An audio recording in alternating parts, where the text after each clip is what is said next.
Good evening. I'm Laura MacGregor. I'm an associate professional faculty at Martin Luther University College, and I'm the director for the Luther Center for Spirituality and Disability and Care. On behalf of the center, as well as the Center for Public Ethics, I'm really excited to welcome our speakers tonight, Kevin Eby, Tony D'Amato Stortz, Sue Furey, and our moderator, Janaki Bandara. This group of individuals brings a wealth of experience and expertise that will help us better understand the complexity of housing challenges many in our community face. We're very grateful for their leadership. I must also begin by acknowledging that Martin Luther University College is located on the Haldeman Tract, the traditional territories of the neutral Anishinaabe and Haudenosaunee peoples. This territory is part of the two-row wampum friendship belt and dish with one spoon treaties, commending all to live in peace, stewarding and sharing the resources of the land. The Haldeman Deed of October 25th, 1784, signed by the British and Six Nations, secured 6 miles on each side of the Grand River from Lake Erie to its head for the Haudenosaunee people for their enjoyment forever as compensation for their service to the Crown and for lands lost during the American Revolution. This land is also now home to people from other First Nations, Métis, and Inuit communities. This land acknowledgement signals Martin Luther University College's commitment to the work of truth and reconciliation, seeking reparation for the harms of colonization. We give thanks to the First Peoples for their sacred work of caring for this land. We commit ourselves to walking alongside them in this work and contributing to this care. We also express our deep gratitude to the land itself, our first mother, who provides for us in our journey from cradle to grave. And to begin this evening's discussion, I hand things over now to John Milloy, the director of the Center for Public Ethics. Thank you. Great, thank you. Thank you, Laura. Good evening, everyone. It's a pleasure to welcome you here to this very special housing forum. And I just want to echo how pleased we are that we, the Center for Public Ethics, could partner with Laura's Center to make tonight come together. Many of you may be aware of the Center for Public Ethics here at Luther. Our goal is to promote dialogue, research, and education about the choices we make together in support of the public good, with a particular emphasis on engaging people of faith and faith communities. Elections are, of course, key opportunities for us to come together and discuss key issues of importance. And as Ontarians head to the polls on June 2nd, we wanted to provide an opportunity to discuss one of the most important issues facing our community at the moment, that is access to affordable housing. Tonight, you will hear from a cross-section of individuals with experience in the housing field as they provide us with background on the issue and prepare us to engage with candidates from all parties in the upcoming provincial election. And on that note, I should mention that we made an effort to reach out to candidates in all 5 provincial ridings in Waterloo Region to invite them to be part of the audience. And we're pleased that some of them are here with us tonight. Others sent their regrets and certainly want to watch the recording that I'll mention in a few minutes. But just to list some of the candidates that we're expecting in the audience here tonight, from the riding of Kitchener South Hespeler, we have Jess Dixon, the Progressive Conservative candidate, and Ishmael Mohammed, the Liberal candidate. From the riding of Cambridge, we're expecting Carla Johnson, the Green candidate, and from the riding of Kitchener Centre, the Green candidate, Wayne Mack. So we thank you all for taking time out of what I know is a very, very busy part of the election campaign to be with us here tonight. And certainly, if I've missed any other candidates, please let us know via chat. Finally, I should note, as I sort of hinted a few minutes ago, that tonight's session will be recorded and posted on YouTube as a resource for others wishing to gain better insight into this important issue. And we'll certainly mention it at the end. It'll be available through our website through to YouTube. So I'd now like to turn the floor over to Pastor Janaki Bandara. As you heard, Janaki is a good friend of Luther. She is the interim pastor at St. James Lutheran Church in St. Jacobs, and she's a longtime advocate for safe and affordable housing and she'll be acting as our moderator here tonight. So thank you for assisting us here tonight, Janaki, and I turn the floor over to you. Thank you, John, and welcome everyone. It's lovely to see so many familiar names showing up, and hopefully if your video is on, we will get to see the familiar faces as well. I just wanted to share a few notes on the format of this evening. We are going to hear several presentations, and I will introduce the speakers one by one just before they speak. As they are talking, as they are presenting, you are welcome to enter any questions that you might have into the chat function. And then when the speakers are finished with their presentations, we will have a question and answer period in which I will pull those questions, or as many of those questions as possible, to be answered by the people who are on the call tonight. So again, I just want to say a thank you to everyone who is joining us tonight. And I think we'll probably continue to have people dropping in as they finish suppers and so forth. We're going to begin today with a video that was prepared for us of someone who has lived experience of being homeless. And that video, after that video is presented, we will turn the floor over to Tony from BetterStreet, and I'll give a more full introduction of him before he presents. So Tony, would you like to set a bit of a scene for us for the video? Happily. Thank you so much, Janaki, John, and everyone who put this event together. I'm really grateful to be here with you all today. Housing and housing affordability is so key to who we are as a community. And I think over the night we'll see that. But I didn't want tonight to go forward, and this was echoed by the team as well, without including the voices of lived experience. No conversation about housing and homelessness and that policy can happen without hearing from the people as close to the ground as possible.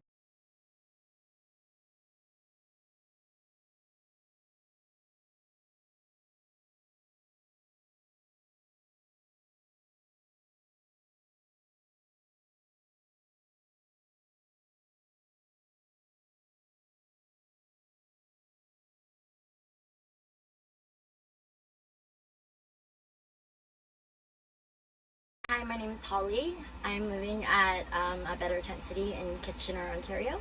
We've made 3 different moves, but I've been here almost a year and a half. This is my first time experiencing homelessness, so I will say I was not happy coming here.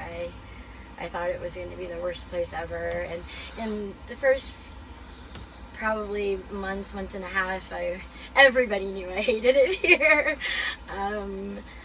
But then I ended up getting a cabin, and like when I first moved in here, it was just like I moved in with a futon mattress on the floor. There was nothing in here, and I just started. I became friends with David, who lives here, and he's a handyman. So I asked him if he would help me build some stuff in my cabin, and now I've made it into like a little home. So I never thought I would ever like say the words I love it here, like, but I do. So I like I don't love it here necessarily, but I love my cabin.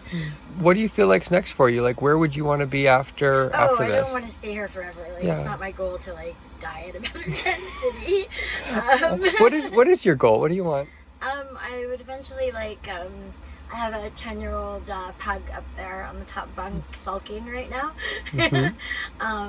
But it's I want to give him back some stability in his life. Like, it's, you know, although it is, you know, I'm thankful that I'm here and I have a roof over my head, this place can get what word do I want to use? It can get rather emotional and, you know, heated at times, not just with me, but with everybody around. And, you know, he's exposed to that and he has to listen to that, and that breaks my heart, right? So I just want stability for myself and for my dog, especially in his last few years. And you talked about wanting that stability for you and for your dog, and to give them that. what makes it tough? Like, what are the things that made it challenging before now to move out of a better tent city and into a place like that? Well, my credit's horrible, for one thing, because I unfortunately struggle with addiction, so most of us struggling with that don't have the best credit score, so to speak. So it's unfortunate that, you know, landlords don't look at, because the places I have lived at, I've paid my rent, right? And I don't think that they should look at your credit score. I think they should just be able to look at whether you paid your rent, where you've lived, right? I think that's unfair right from the start, right? So that's it's like the first, you know, knock me down, because it doesn't matter if once I fill out that paper, they're going to say no, because my credit's horrible. So that right there makes it almost impossible. And then there's the, like, I'm on ODSP, so I only get so much a month that wouldn't be anywhere close to near first and last month's rent. Like, if I was to rent a 1-bedroom apartment on my own here, my whole check would go to a crappy 1-bedroom apartment. It wouldn't even be that nice. You know what I mean? It would be like a dive, right? So. And is there anything, like, if you could talk to the people who are making the rules around renting, deciding what to invest in with affordable housing, like, you know, the people with the influence, like, what would you want them to know, or what would you want to tell them about the experience? Sorry, just a second. Hold on one second. Bear, stop it. I will spray the thing. I'll spray that thing. Can I introduce the people on Zoom to Bear? Yeah. Yeah, sorry. Yes. Hi, Bear. Hold on. I just have to show him this. Yeah. Hey, do you want me to spray that? Mommy's gonna spray it. I brought him this. It hurts his ears. I've only had to spray it twice. Now I just have to show it to him. He shuts up. But what would I like them to know? That, you know, there's so much stigma surrounding us, and it's sad. Like, I just finished reading a book called Overdose, and in one excerpt from the book, it talks about, like, because probably, if not 98%, at least 90% of addiction, people who suffer from the disease of addiction, have had some form of trauma, if, like, whether it be a little bit or a lot, you know what I mean, either in their adolescence or their childhood. And so, you know, the book talked about, like, you know, seeing this 10-year-old girl that's been taken out of a home because she was molested by her father her whole life, right? And our hearts ache for that 10-year-old little girl. But then, you know, that girl grows up to an adult, and, you know, those scars haven't gone away from all that pain. And she's trying to find a way to cope with the hurt. So we feel sorry for that little girl, but then when she grows up into an adult, we judge her and ostracize her, and it's just not fair. What makes it different, right? So I just like to say, maybe try, like, you know, if you're not even, like, looking at somebody that is on ODSP, like, maybe start just opening your mind up to talking to people that are on ODSP that are willing to, like, send you rent, like, directly paid to you, you know what I mean? And if it ends up being a problem, I mean, then, yeah, of course I know there's steps that you have to go through to evict a person, but I mean, we're not all bad. Thank you so much. You're welcome.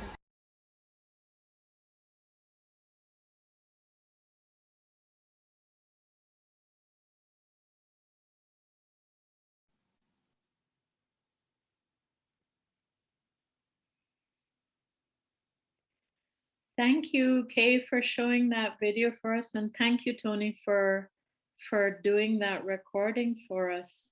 I have worked in the supportive housing industry myself, and that was the first time that I met you, Tony. And the story that is shared in the video is so common among so many of the people whom I've worked with in supportive housing at Thresholds Homes and Support. So thank you for that.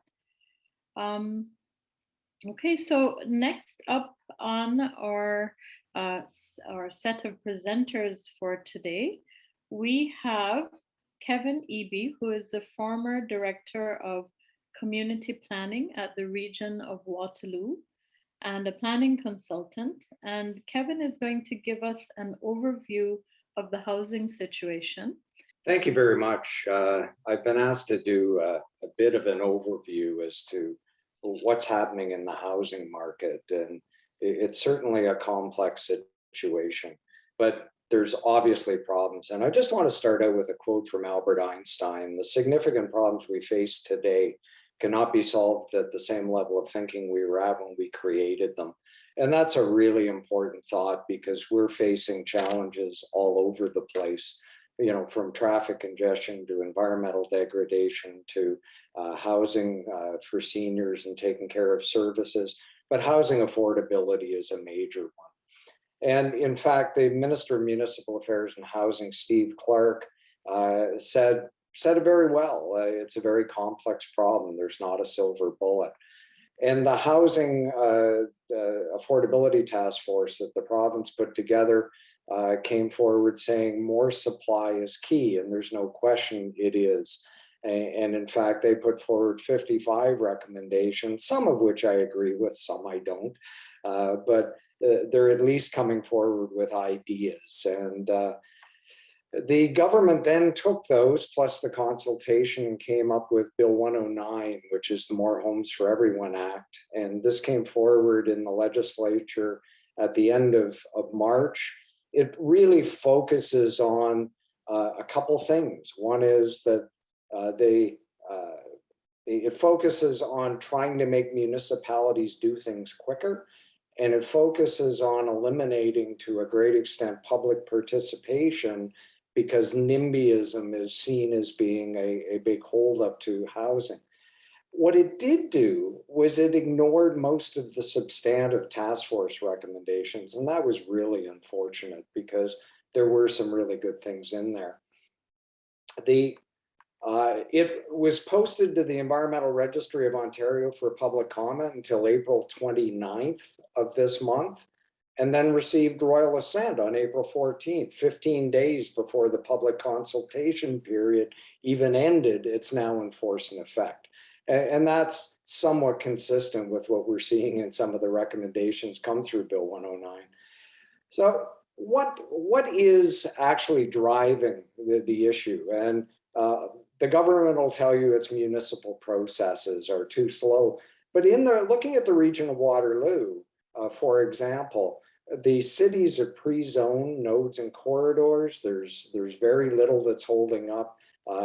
Larger apartment buildings in intensification areas that are already planned. In plans of subdivision, we have about 36,000 units, either in process or fairly quickly able to move forward. NIMBYism in the region of Waterloo, I think really isn't that big an issue. We've got public comment, but certainly the public has the right to comment on things that are happening nearby that can affect them. But it's not overtly anti-development like it may be in other areas, but it's not happening here. One of the things that people are claiming is happening is developers are actually holding lands off the market in order to drive up housing prices. And I don't personally think that's necessarily the case. I think what's happened is the market has changed for developers. It used to be that you could pretty well assure yourself you could get land in the future. And the planning rules now have really tightened up the urban boundaries. So what you have is developers who used to bring a 200-unit subdivision on and sell 100 of those lots to private home builders and keep 100 of them to build themselves. And they would move through their inventory depending on market demand. But now that they're seeing they can't necessarily continue to get land in the future, what seems to be happening is the developers are in fact bringing it on based on their long-term business plans rather than the marketplace. and they're not actually selling them to home builders in nearly the quantities they were. So we're seeing a tightening in the suburban areas, not because of approvals, but because of the way land is moving on. Financiers are faced with decisions about what type of development to finance. What we're finding is they're not financing or not willing to finance 2 and 3 bedroom apartment units, which are the things that have the potential to be affordable for families. And that's a problem. And we need to work with the financial groups in order to make sure that that can be dealt with. The pandemic has had a big effect on the housing market as well for a number of reasons. One is that, in fact, a huge percentage or a lot of homes that are going to come onto the marketplace in the next 30 years are in fact homes owned by seniors. And when you think about the pandemic, at the start of it, especially, seniors were the most vulnerable people from a COVID perspective. And so the idea that somebody would move out of the home they're in now, quite often in the world we're in now, the seniors are in single detached dwellings into an apartment building where they felt there was more exposure, is, it was a hindrance in bringing housing onto the market. The other thing is that seniors, when you look at you're heading into retirement, you're making 1, 2, maybe 3% on safe investments, and yet your house is going up 20% in a year. All of a sudden, why would you sell it? Why would you bring it onto the marketplace? So we're seeing a tightening in the resale marketplace because of all of these things happening. And then what we're facing on the opposite side of it is significantly increased demand. Interest rates being so low, so long, have brought so many people into the marketplace that otherwise would have potentially been spread out over a longer period of time. And so there's a fair number of younger people today who are trying to get into the marketplace because of low interest rates, but aren't able to because the housing prices are going up too fast. And we're about to hit the crisis where interest rates go up, and then we're going to have to see what happens with housing prices, whether they drop to compensate for that. Again, the pandemic has really impacted demand because people are looking for different types of units. I have a daughter in Toronto who shares a 2-bedroom apartment with a friend, and all of a sudden, out of nowhere, they're both working out of their house. So the apartment that was not bad for a couple hours at night when they were both there, all of a sudden seems awfully small and cramped when they're both there 24 hours a day working out of their apartments. So people are looking for different things, and that's constrained the market as well, and it's pushed things up. Another thing that's happened is the student age, university age population in Canada peaked in 2015. And since then it's been declining, and it's anticipated to decline for about another 3 or 4 years, and won't make it back to the 2015 level until about 2033. And so what the universities in Canada have been doing is going out and recruiting international students, and they have been incredibly successful. We have been inundated with large numbers of international students, both at the university and particularly at the community college level, quite surprisingly. And we're not talking hundreds, we're talking tens of thousands of students that are coming internationally, and that's putting a stress on housing issues as well. And probably the final one is just factors that aren't supply and demand, but the way the market works at the moment from a real estate perspective. Blind bidding, the federal government is looking at eliminating this, but it's driving housing. People, in order to get a house after trying hard for sometimes years, are willing to bid excessively for them. And that it creates a market where it just drives up prices. For me personally, the thing that drives me crazy is below value listing prices. And quite frankly, I've heard a number of situations lately where a house is put on the market at 800,000, which in itself is high. And then they solicit bids, they get bids for 900, 950, and they pull it off the market because what they really wanted was $1 million. And at some point, we've got to get to a spot where if you put it on the market and somebody offers you the listing price, you're required to sell at that. Just to conclude, oops, I apologize. Just to conclude, there's no easy fix. And it's not one thing. It's many things that have come together in a perfect storm. Housing needs to be thought of less as an investment and an income generator and more of a right for people. And we have to get to that. That's a change in the way we think as a society, and it needs to be addressed at the senior levels of government. There are so many things that need to occur, and the crappiest place to be in implementing all of these solutions, being the decision makers, is at the local political level. They take a beating. And I give great credit to local politicians who sit and listen to issues and work through the problems. And in fact, the senior levels of government, where we find the solutions, have to provide political cover to the local politicians in order to implement them, and certainly not deflect blame to them like we've been doing lately. And on that, thank you very much for the opportunity, and I look forward to the rest of the session.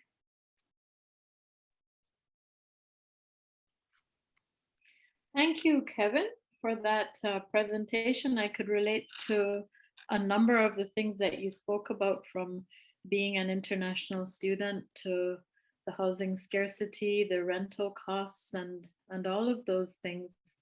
In my work with thresholds, one of the things that we found was that because rental prices are getting so high, the landlords who we had blocks of apartments rented with on behalf of people who were coming from limited incomes would frequently want to get the tenants that are on some kind of supported income out so that they could move to market rent. So I could certainly relate to a lot of the things that you spoke about. Thank you for your presentation. And also for that summary, which I think Holly from the video would agree with, that there really isn't any easy fix to these problems. Next up, we have Tony. Tony, you saw him earlier. He was the one who interviewed Holly for the video and the puppy. And Tony, I first met on the grounds of a Better Tent City when it was at Ardell Place, and I had a tour of that location in the midst of the heated NIMBYism when Ardell Place was sold, and that location was seeking to get moved to Breslau. So it's good to have you with us, Tony. He is the founder of BetterStreet, an organization which offers strategies and training for groups helping those who experience homelessness. And he also is a former site superintendent at a Better Tent City in Kitchener. So welcome again, Tony. Mike's all yours. Thank you so much, Janaki. And thank you, Kevin, for that presentation. I think it was really helpful, and selfishly, I'm grateful to be going after you because you provided a ton of great context, and I'm going to take it from high level to really low level on this one. So as Janaki mentioned, my name is Tony D'Amato Stortz. I'm the founder of BetterStreet, working to help bring better services to people experiencing homelessness, and have done the work with the Better Tent City, but also with Tiny Home Takeout, the project out of St. Mary's Parish that offers pay what you can meals 5 nights a week, which is going to get important. So firstly, I want to talk about what's happening, what can be done, and then I'll tell you a quick story. So to be very frank, we are facing an explosion of homelessness in Waterloo region. It's happening across the province and across the country, but we are facing an explosion, and we have the numbers to back it up. Unsheltered homelessness went up 34% between November 1st, 2020 and May 1st, 2021. That's from 271 individuals to 365 individuals in that short period of time. Every year, the Region of Waterloo does a point in time count where they count the number of people who are unsheltered on a given night. It's September 21st. And I was a part of this count last year. I'm sure lots of folks in this audience were. And there were 1,085 people without a safe, secure place to call home on September 21st. That is way, way too many for a community as prosperous as ours. And what I saw at a Better Tent City, but more so at Tiny Home Takeout, the place where we were offering pay what you can meals, is more and more people in our community are sliding into extreme poverty. This can happen slowly, or it can happen all at once. It can be the consequence of a fall off a ladder at work, a workplace injury, a divorce, a death in the family, a layoff, anything. And many of us, either in this Zoom call or friends, neighbors, and loved ones, are closer to that reality of extreme poverty than we like to think we are. It is a very thin line that many of us walk carefully. The problem with that as well is that we don't have good ways out of it. Like my friend Holly mentioned, there aren't really good ways off the street that we have figured out. Once your credit score is exhausted, when your savings are exhausted, and you've tapped out your family and friends, there aren't a lot of good places for people to go. So that's the reality of the situation that I saw working on the street and near the street in Waterloo Region. But there are solutions at the government level, and especially at the provincial level, that I want to really point to, because I think hopelessness and despair is the enemy of good work. And I'm confident that, you know, this is a problem that was created by policy and by, you know, opiate policy, by all these different types of things. It is a problem that will also be solved by policy. It can't be laid at the feet of one level of government. It can't be laid at the feet of one individual. And it can't be laid at the feet of the people experiencing homelessness or extreme poverty. They did not choose this. So I'll run through 3 situations, and I will, then I'll tell you a quick story. And also, please ask questions. Please send Janaki questions. I love it. I live for it. So let's do that. Firstly, we got to raise the rates. OW and ODSP are catastrophically low. A single person on ODSP gets a shelter allowance of $497 a month. A single person on Ontario Works gets a shelter allowance of $390 a month. Now, just to make the point, I did a little homework before this Zoom call, and because I was an outreach worker, I've done this process many times. I tried to find a room to rent in Waterloo Region for $497 a month. I went on Kijiji, I put in the search criteria, and I put in that price. There were 0. I'm not talking apartments, I'm not talking homes, I'm talking rooms. The cheapest room in the Region of Waterloo as of 4:15 this afternoon was $499 a month for 1 bedroom in a 7-bedroom house, only for a woman, by the university. The next cheapest was $500 for 1 room in a 4-bedroom house, guys, and that was it. That's not Ontario Works, that's disability. That's people who we've seen through our government system as being medically unable to work. That is such a black mark on our levels of government. Beyond that, beyond raising the rates, which is the solution. I mean, you can't get blood out of a stone. You cannot expect this to be done without raising those rates. We need to fund supportive housing, not in the trickles and drabs and grants that we've been doing, but supportive and affordable housing to be funded on scale in the way that COVID has been funded, because this is a public health crisis and emergency. There are great organizations doing work like Supportive Housing of Waterloo Region, the Working Center, Thresholds, and Indwell, as well as more that I'm sure I've missed through this organization. But we need to do that. Now, I put that under raising the rates because if we just fund supportive housing, we lock people in poverty out of market housing. We say there's 1 tier of housing for people in this strata, and there's another tier for people in that strata. I don't think that's a fair way to operate from a policy or from an ethical perspective at all. And then the final thing is supporting those transitional programs.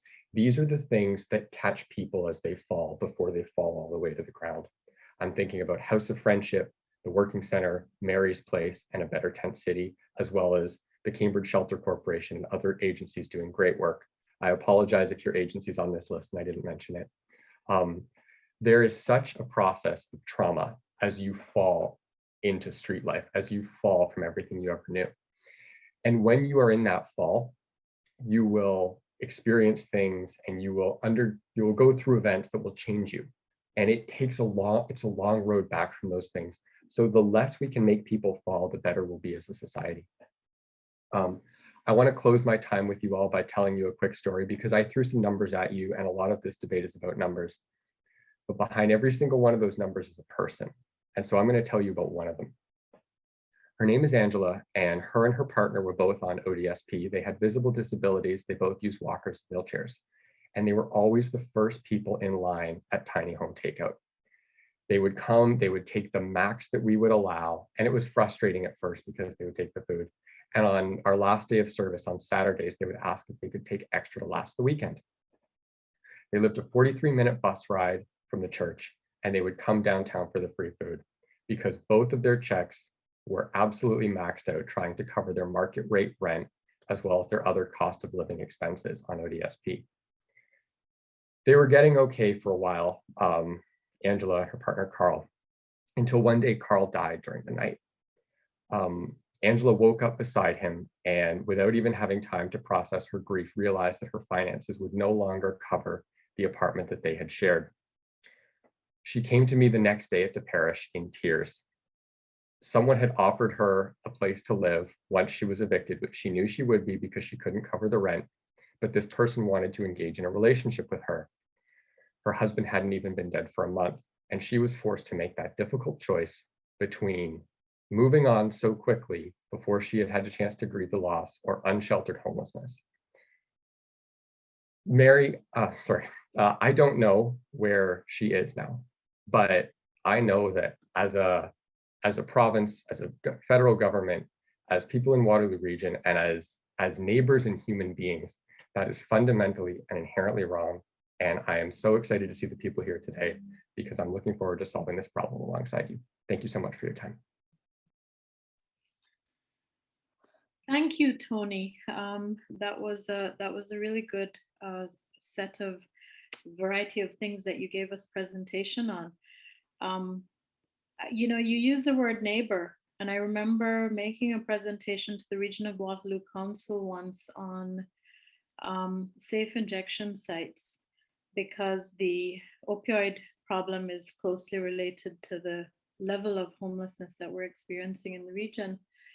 And the interesting thing was that homeless people, regardless of how long they have been living in the area, or people who are experiencing homelessness, regardless of how long they've been living in the area, are not considered neighbors because, get this, they don't have a fixed address, right? So I'm glad that you use that word neighbor.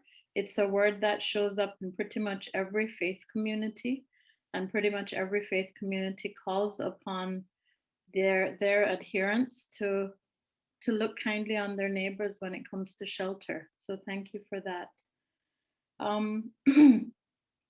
Next up, we have Sue Furey coming to speak to us. Sue is from the family, she's a family resource coach from the Waterloo Region Family Network, and she's here to explore the issue from the perspective of those with disabilities. So welcome, Sue, and thank you. Thank you so much. And it's hard to add anything to after Holly's talk. Some of the things I'm going to say do overlap with what we've already heard, but that is because there is so much intersectionality between disability and poverty and the housing crisis. So I'm really humbled by this opportunity to shed some light on housing issues from a disability perspective. I know there are others on this call who know more than I do about some of these issues. I will try to do this huge and important topic justice in 10 minutes. One of the biggest challenges of disability is poverty, which of course affects housing. So anything we can do to reduce poverty will help with housing for people with and without disabilities. People who rely on Ontario disability support programs are expected to manage year after year with less income than some of you made do with during COVID. For example, how far could you get on $11.69 per month? Even CERB was $2,000 a month. ODSP is not indexed to inflation, nor is there any correlation to local market rents. So somebody living in a less expensive place like Elliott Lake receives the same amount as someone expected to manage in downtown Toronto or in Waterloo Region. So indexing to inflation and adjusting to local rent situations really are changes that would both make sense. A Canadian disability benefit was in the works prior to the last federal election. It was included in the September 2020 throne speech and the May 21 budget. It had support of all major parties, but it was not mentioned in the latest budget. I know people who are working to have it resurrected, and thank you for those of you on the call who are part of that effort. From a provincial perspective, it will be important to ensure that the province doesn't claw back any of the CDB, because people need it on top of what they're getting now in provincial benefits like ODSP. We also had an Ontario Basic Income Pilot, but that was canceled before completion. That could have benefited those with and without disabilities. If the Canadian disability benefit doesn't go through, then let's get back to work on basic income for Ontarians, or perhaps even for all Canadians. So adults with developmental disabilities qualify for provincial residential supports. For some, that may be a group home or a family home type of shared living arrangement, but many could actually live independently with the right supports.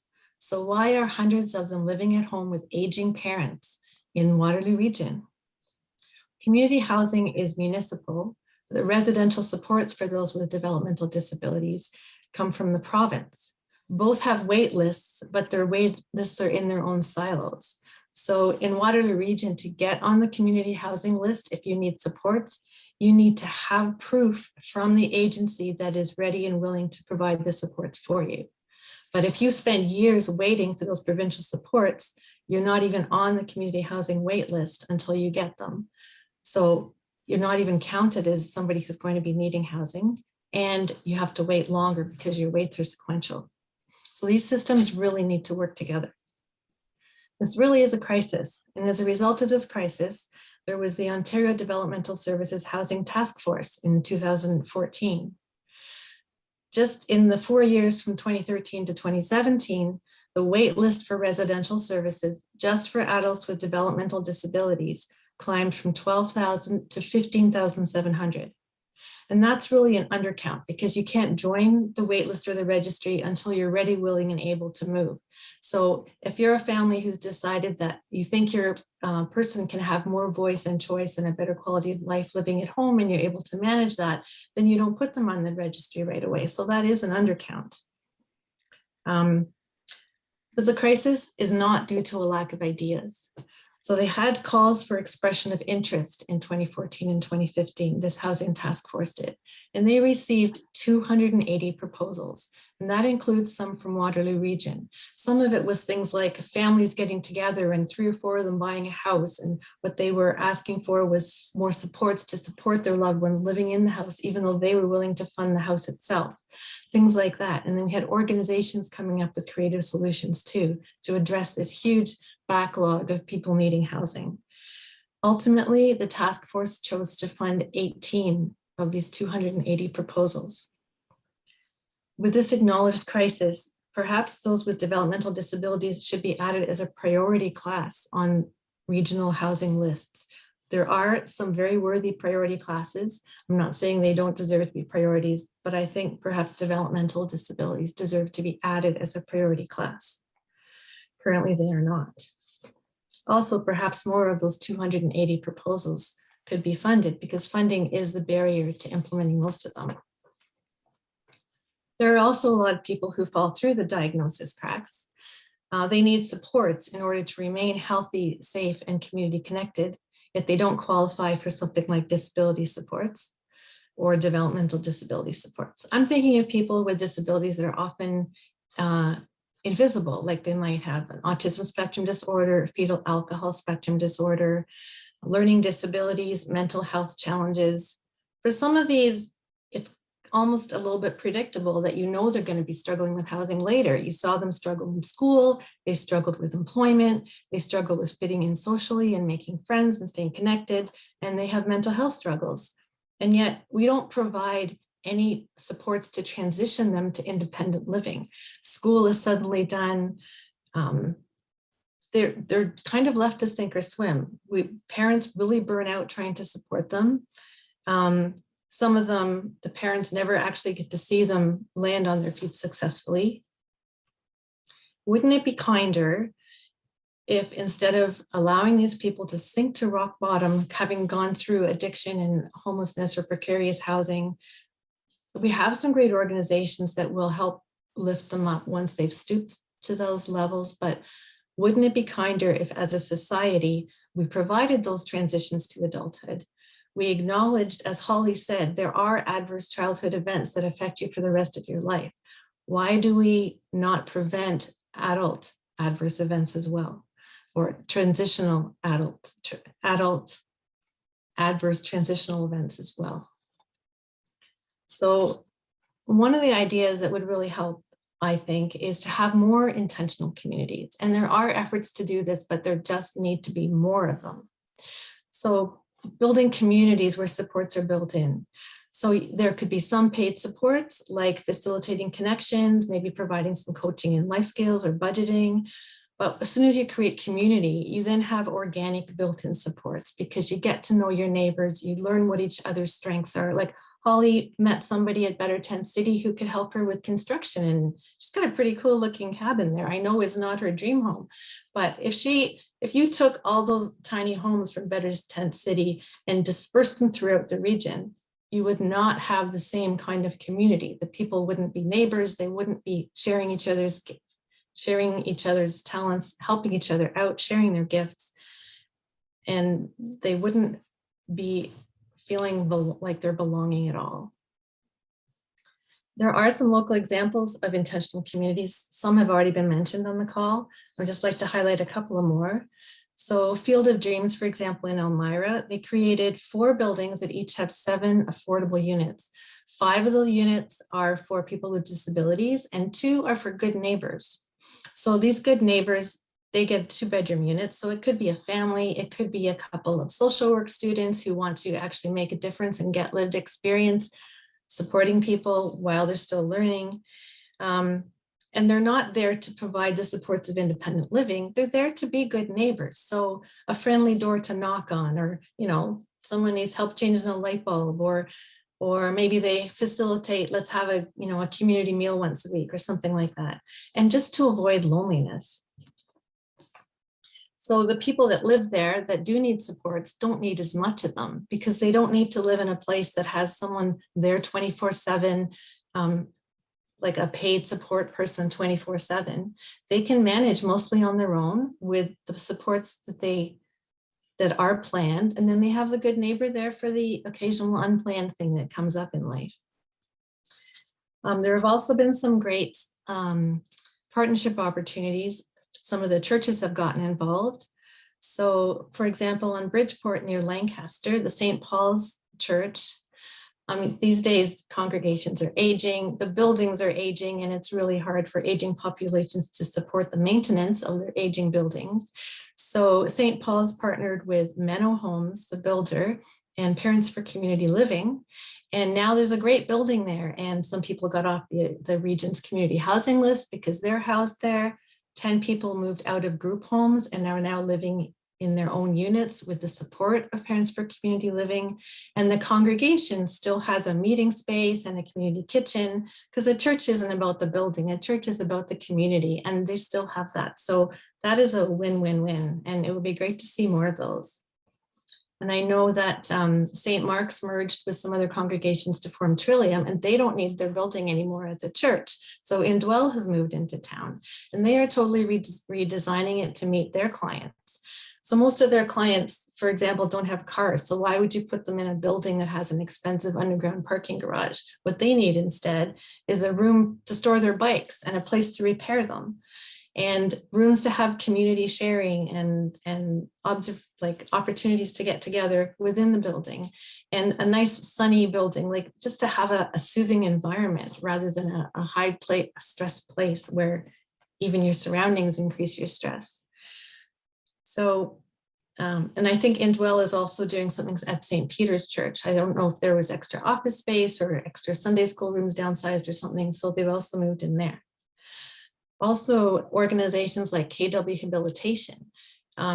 They had some extra land behind their main building on Ottawa Street, accessed from Sydney. So they built an affordable housing building there. Some of their tenants are KW HAB clients for supported living. So they provide the services right there. They've also had a creative partnership with Women's Crisis Services. They need more PSWs and direct service workers. So they offered a housing opportunity for some of these women, and they're getting trained as direct service workers. So it's a win-win there. So there are lots of people in this community with really good hearts and really good ideas and the passion to make stuff happen. And we are known across various sectors as a really collaborative community. So let's take that passion and the energy of Waterloo Region and let's make a difference provincially and then reap the benefits locally. Thank you. Thank you, Sue, for your words. So many good things that you mentioned as you spoke about transition for people with disabilities, whether they are visible or not visible, as they get older and maybe move out of homes where parents might be taking care of them. I also wanted to bring to attention that those similar transitions happen for people as they age. And I noticed that a lot when I was working with thresholds in housing services, that there were seniors living in apartments that were not designed to be accessible, who were now getting to the point where they needed accessibility. And of course, on limited income and with other challenges could not make that leap to just go into open market housing to access accessible housing.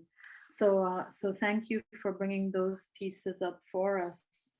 I have received a number of questions in the Q&A. My name is Janaki Bandara, and if you have a question, I'd invite you to pull up my name on your chat window. Send the question directly to me, please. I'm going to begin with the first question, and the person who asked this question is actually willing to speak to the question as well.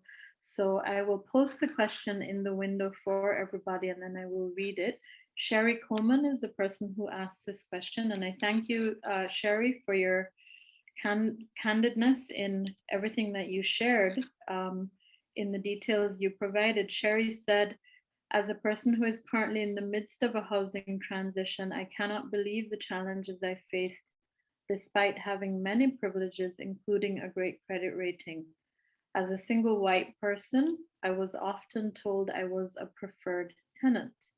And when I probed to understand why, I heard direct racist and classist responses that people assumed I would tolerate since I was being preferred.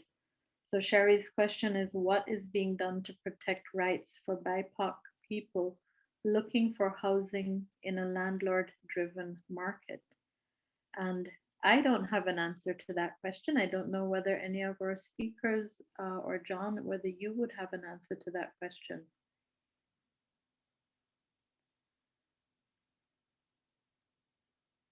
John Milloy?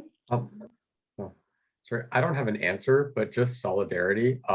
I've experienced the exact same thing. I'm 25 and in the rental market and heard that exact thing. It's heinous.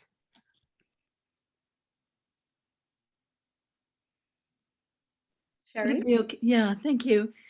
I was struggled between my own fear of not being able to find a place and my sense of deep anger at the way in which I was being offered privilege that I didn't feel I deserved in relation to anybody else. For instance, in a small village in the Waterloo region, but outside of Waterloo, where I was looking at one point, a person told me they'd had 25 applications in the 15 hours since the listing had gone up. This was a very common thing I heard.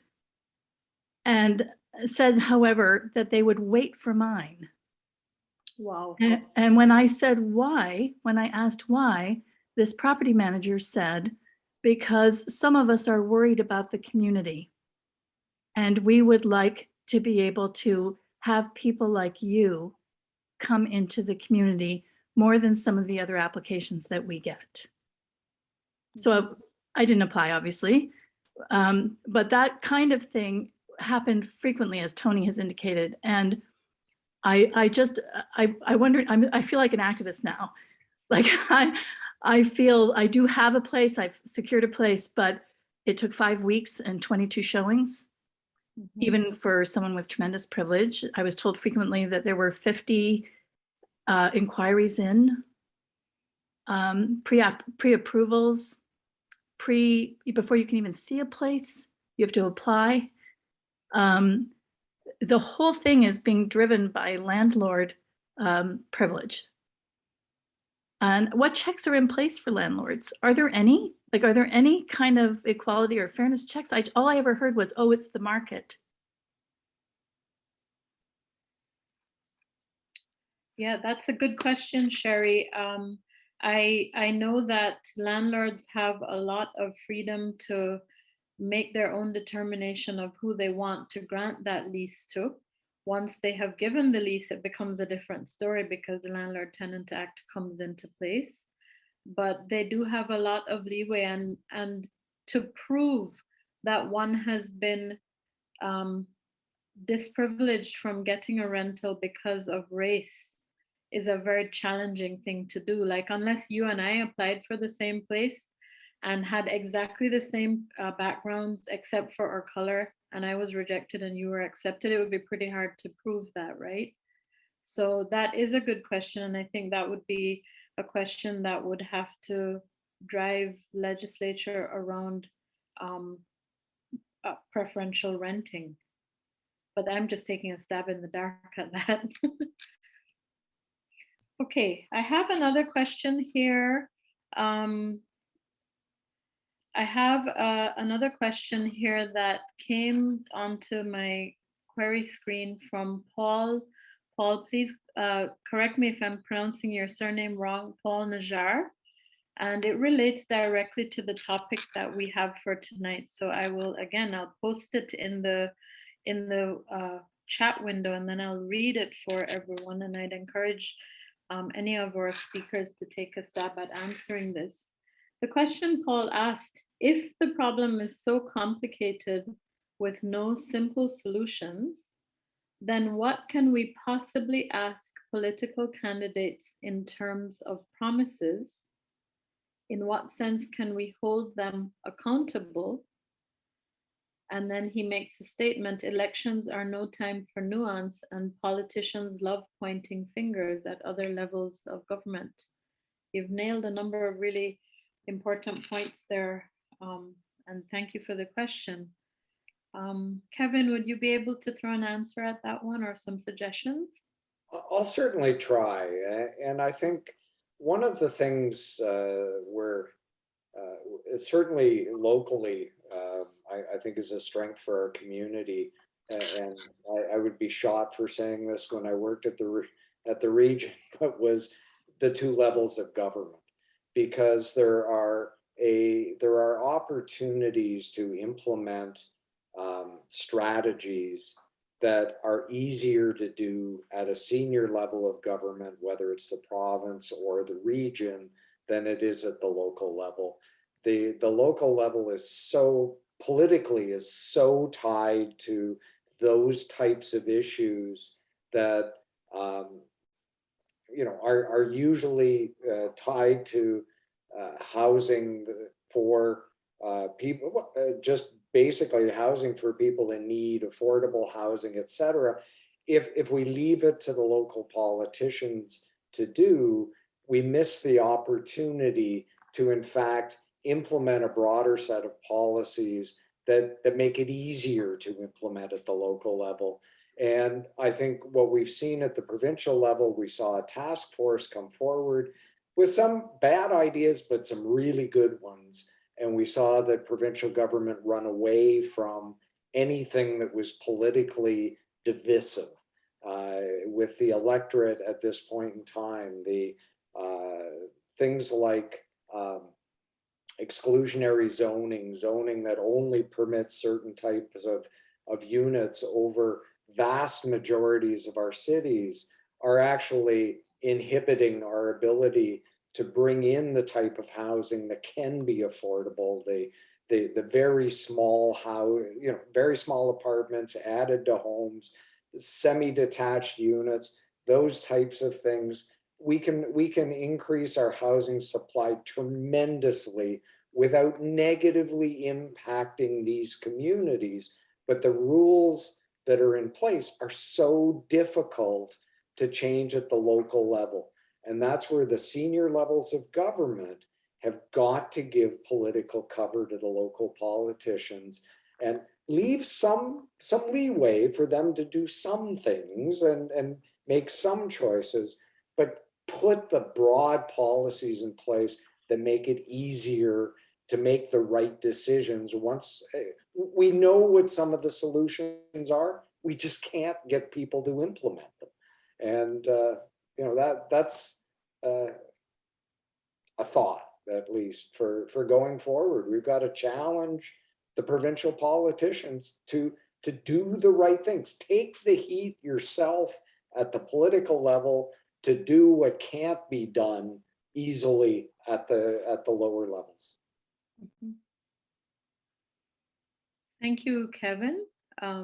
Tony, Sue, John, do you have any other input to add to this good question? Yeah, if you don't mind me popping on, there's just one distinction that I'd wanna draw, and Kevin, I think you're dead on, and that was really, really helpful. In my mind, there's a distinction between perfect and better that's really important here. Do we have a silver bullet that will make it perfect? No. Are there simple solutions that will make it better? Yeah, absolutely. And when you give up on better because it's not perfect, you've essentially resigned yourself to the status quo. I think that that's something that we as advocates and candidates, for the candidates in the room and citizens, need to be aware of. And no, perfect may not be the option, but the zoning stuff that Kevin talked about, absolutely. Increasing rates, yeah, that'll make it better. Funding supportive and affordable housing, yes, that will make it better. And we'll look at that incrementalist approach, because with enough increments, we can get there. Mm-hmm.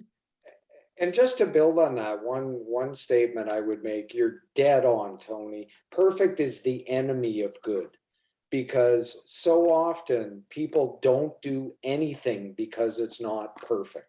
And we've got to break out of that. And that goes to my Albert Einstein quote. We've got to start thinking differently. These are major problems, and just the provincial government saying do more of the same, just do it faster, is not a solution to anything in a world where we've got complex problems.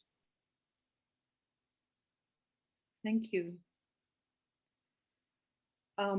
I will say that in Waterloo region, at our regional level, that there is funding that is available from the region to help people who own their own homes to build secondary dwelling units on their homes.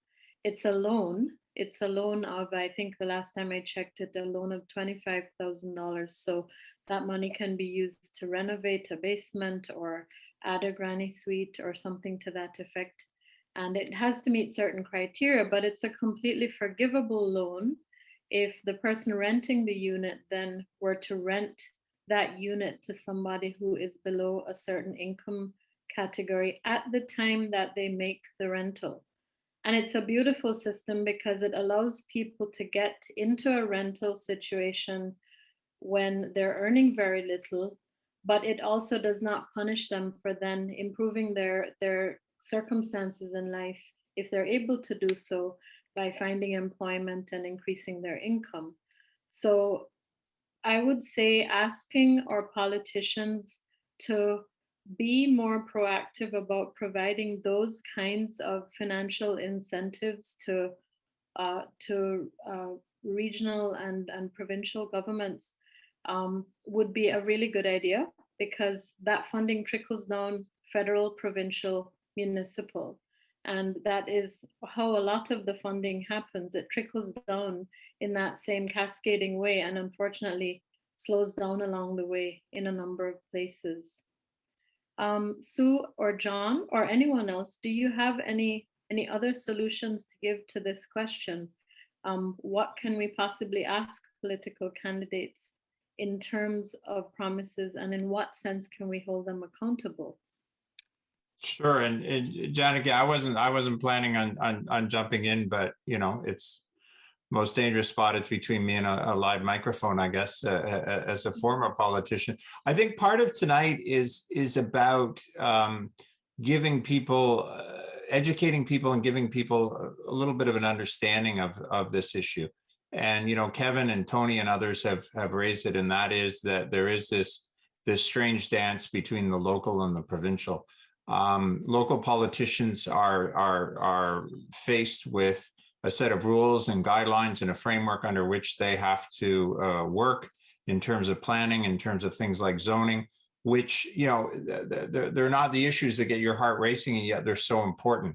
As Kevin pointed out, they can create an intensification. They can create the type of housing which is affordable and which is available in a relatively small, without going to green space and without going out into the countryside. They can create that, but at the same time, they need the wherewithal, or they need the framework that's provided by the province. At the same time, and I think this is what Kevin's talking about, the province can give municipalities too much freedom, so that all of a sudden people don't want that intensification, people don't want that type of housing. So it's a strange dance that's back and forth. And I think, you know, if tonight can do anything, it could drive home the fact that at the end of the day, the province is in the driver's seat on this.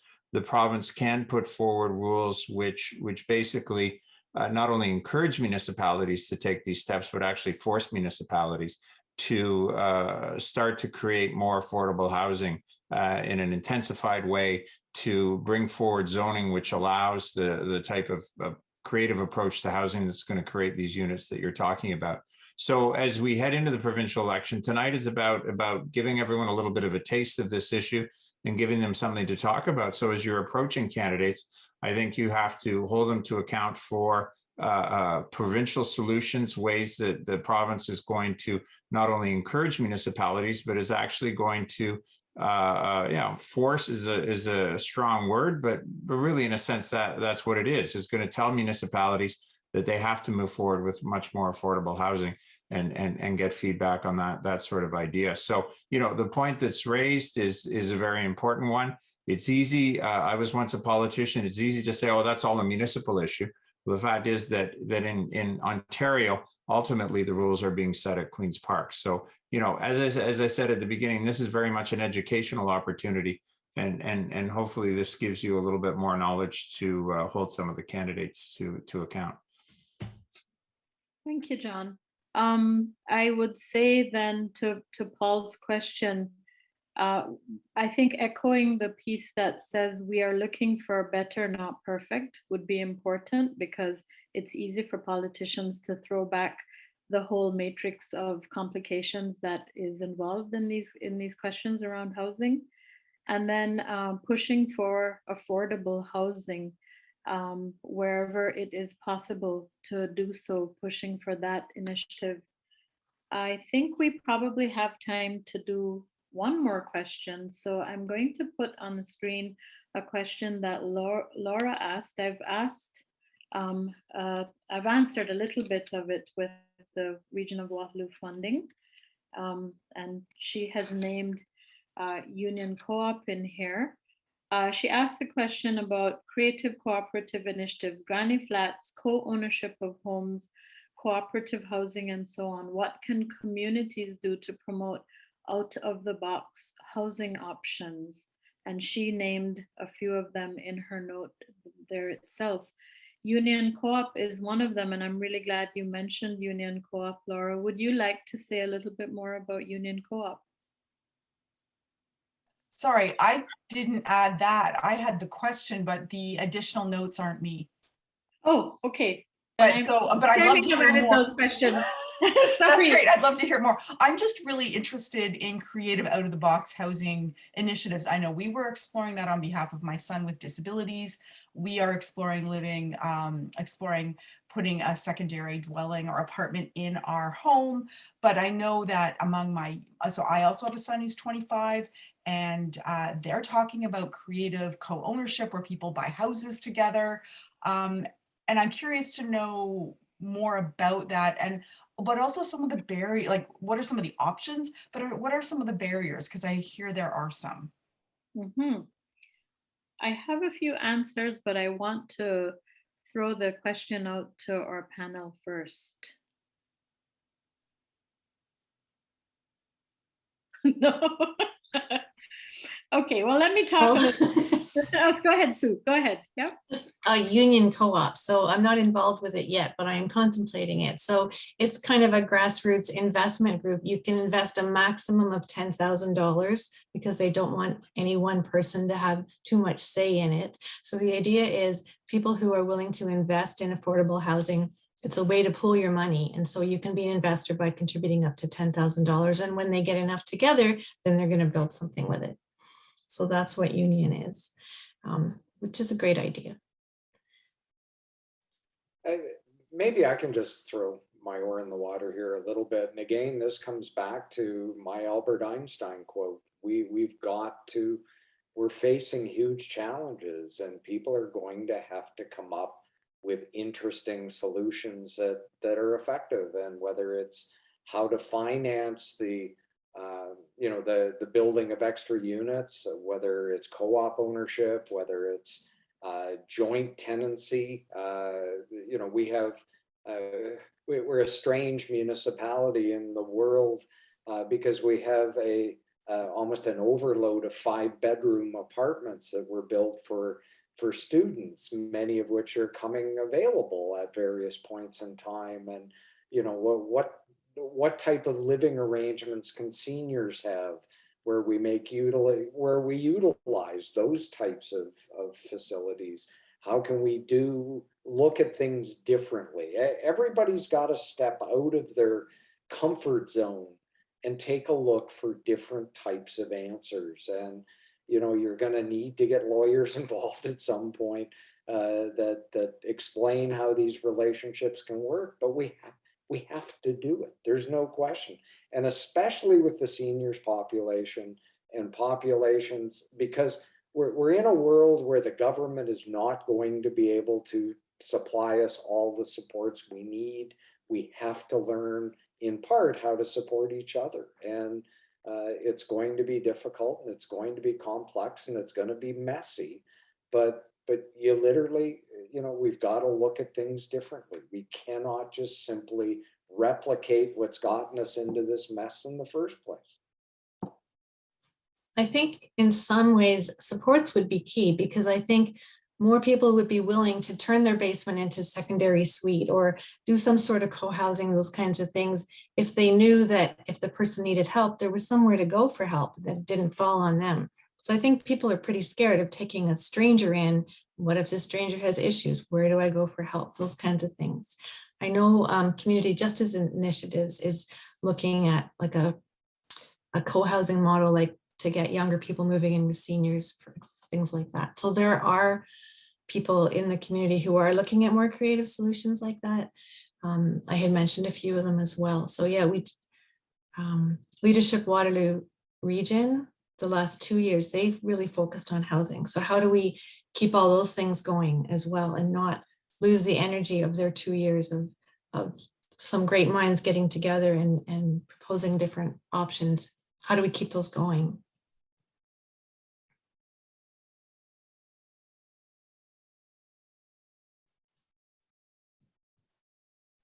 Good questions, good suggestions. I have Michael Clifton is one of our participants on the call today, and he has sent me a message as a solution. I wonder if we could allow Michael to offer a bit of information that he has on the use of condos as a means of securing title and financing. It's at the risk of being the condo lawyer in the room. I think I harp on this idea a lot, and Kevin might have heard it before. I know that Karen Redmond has, but I just think, I mean, the comment is, I mean, there's too much to go into, and I think Kevin will know a lot about this in depth too, because of his experience. But people have a misconception that the condominium idea is only for luxury buildings and people who could afford a lot, and it's not. Condo is just a style of owning property, and the reason I raised it is because, you know, people mention co-ops a lot, and there's a lot of these old traditional ways of shared ownership, but condominium is actually better structured, has better governance mechanisms already built into its legislation and the common practices that have developed for the last 30 to 50 years, 70 years, I guess. And also banks recognize it and investors recognize it. So it's a much better way to finance the development of property, and it can be used to create affordable housing opportunities, to get people into affordable ownership, as well as affordable renters, where you get a lot of investors who are willing to work together to create an affordable property that they know they then hold on to as an investment. So just to mention, there are possibilities there that are built into structures that we don't often think of as being available for affordable housing solutions. So that was all. Thank you, Michael. Okay, we are a few minutes away from when we have committed to having an end to the call. John, would you like me to hand over to you at this point? Sure, thank you. Thank you, Janaki. And it's my honor to just say a few closing words about tonight. And obviously, I want to start by thanking our wonderful panelists who came out tonight to share their experience and hopefully give you an overview from the sort of 50,000 foot level from Kevin, and then those facing poverty and homelessness from Tony, and of course to the individuals looking at it through the lens of individuals with disabilities. So thank you all very, very much for providing your expertise and insight. I want to thank Janaki for being our master of ceremonies tonight, our moderator tonight, for running a great show, and certainly adding a lot of her own experience as someone who's very passionate about this issue and as a housing activist. I want to thank all of you for coming out tonight. You may say to yourself, well, there hasn't been a whole bunch of definitive answers tonight. And in a sense, that was the way tonight was designed, as an education piece, so that we could learn a little bit about what's happening in terms of housing, what some of the challenges are, what some of the proposed solutions are, and armed with that information, go into the election campaign, which is going to be starting in about a week or 10 days with real force. You're going to be seeing signs up and candidates at your door and brochures and that sort of thing. And you will have an opportunity to address what I suspect is going to be certainly one of the top issues in the campaign. And I hope tonight you walk away perhaps a little puzzled, because you're saying there aren't a lot of easy solutions, but also with a little bit more knowledge as to what's going on out there and the ability to engage candidates. And on that, I do want to thank the candidates that came out, and the candidates that did reach out who couldn't be here, who are looking to review the video. And I repeat once again, and we'll certainly let you know the links, that our plan is to put this session online through our website so that people can watch it and be brought up to speed on the housing issue. In terms of the provincial election, I do want to announce that on May the 12th, which is a Thursday at lunchtime, it's our intention to be holding via Zoom a all candidates forum, where we were asking one candidate from each party from Waterloo region. So obviously each of the parties can choose who they want to represent, to come forward and to hear about issues that are of importance to faith communities, people of faith, and the general public, and engage in a dialogue on it. Some of you may be aware we did something similar for the federal election. It was a great success to walk through 4 or 5 issues and allow candidates to respond. So stay tuned for more information. It's going to happen live over the lunch hour, because evenings are very, very difficult for candidates, and we certainly respect that. But again, we'll tape it and make sure that you have an opportunity to review it and use it as a resource as you're thinking about the election coming forward and making decisions about voting and engaging with candidates. Finally, if you enjoyed tonight's presentation, why not learn more? I've got to put a little commercial in about Martin Luther University College by visiting our website, which is luther.wl.ca, where you can learn more about public events that we're holding. You can learn more about our courses that we offer. We certainly welcome all of you to consider that, and also how to make a donation, how to support our efforts. So once again, thank you all for coming out as part of this session. And we'll certainly keep in touch as the election unfolds on our May 12th event and other events as we move forward. So have a great evening. And thanks again to our speakers and everyone who worked hard to put tonight together. Thank you.